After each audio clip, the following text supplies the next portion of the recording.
Um outro argumento, dessa vez muito forte, né, é que se Maria não tivesse tido relações sexuais com José, ela estaria pecando. Por quê? Em 1 Coríntios capítulo 7, no versículo 5, Paulo diz o seguinte: não vos priveis um ao outro, senão por consentimento mútuo por algum tempo, para vocês aplicar, né, em jejum e oração, e depois se ajuntem, né, sexualmente outra vez, para que Satanás não vos tente pela vossa incontinência.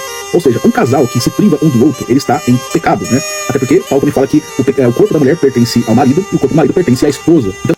Rapaz, irmãos e irmãs, vemos aqui, né, que o Juan Oliveira cita esse versículo aí de Coríntios, capítulo 7, versículo 5, isoladamente, para, assim, fazer o esfarelamento do dogma da virgindade perpétua. Só que ele pega um versículo isolado, e versículo sem contexto gera pretexto, e porque ele não leu o restante antes e depois deste versículo, porque o contexto não é este de que o Juan está dizendo. Vamos ler aqui e ver o que está falando. 1 Coríntios capítulo 7, versículo 1. Passemos aos pontos sobre os quais me escrevestes, abre aspas, é bom ao homem não tocar em mulher. Todavia, para evitar a fornicação, tenha cada homem a sua mulher e cada mulher o seu marido. O marido cumpre o dever conjugal para com a esposa, e a mulher faça o mesmo em relação ao marido. A mulher não dispõe do seu corpo, mas é o marido quem dispõe. Do mesmo modo, o marido não dispõe do seu corpo, mas é a mulher quem dispõe. Não vos recuseis um ao outro, a não ser de comum acordo, e por algum tempo, para que vos entregueis à oração. Depois disso, voltai a unir-vos, a fim de que Satanás não vos tente mediante a vossa incontinência. Digo isto com conceição, e não como ordem.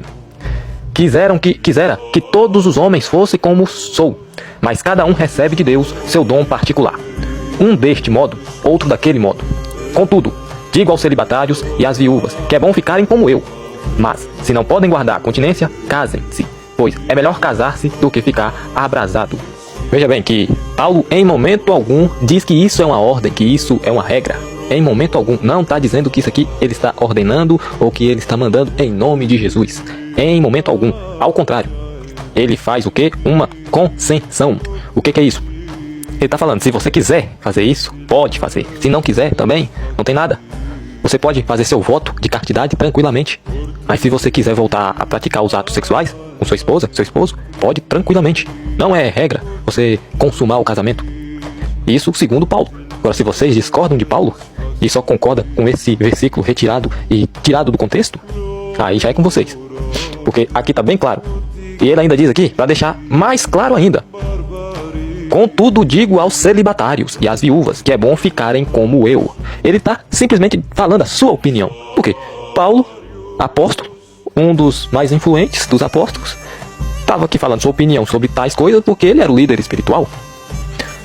E Paulo era o quê? Celibatário.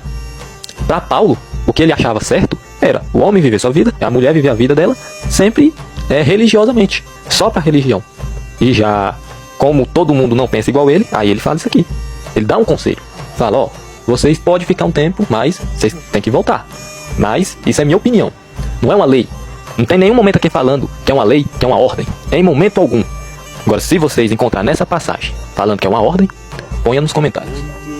Vamos ver então o que Jesus fala para reforçar o que Paulo estava falando. Mateus capítulo 19, versículo 10. Os discípulos lhe disseram, abre aspas, se é assim a condição do homem em relação à mulher, então não vale a pena casar-se. Fecha aspas. Ele acrescentou, nem todos são capazes de compreender essa palavra, mas só aqueles que é concedido. Com efeito, há eunucos que nasceram assim, do ventre materno. Há eunucos que foram feitos eunucos pelos homens.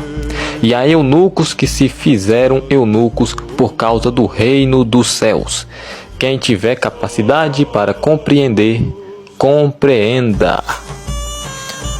Para quem não sabe, eunucos eram homens que eram castrados para fazer algum papel na sociedade da época.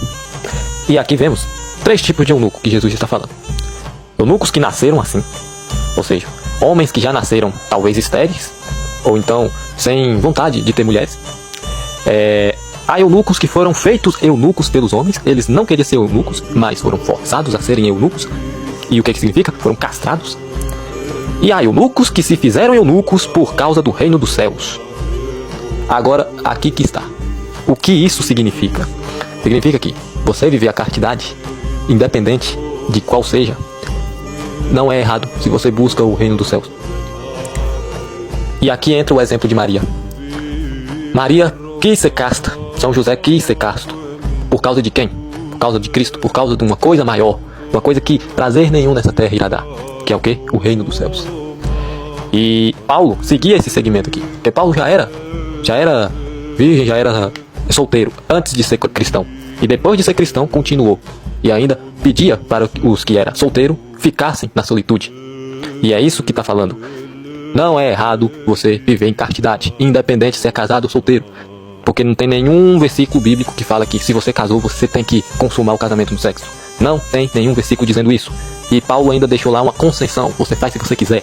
E Cristo aqui também não falou em nenhum momento que o homem tem que fazer relações com a mulher obrigatoriamente. Não.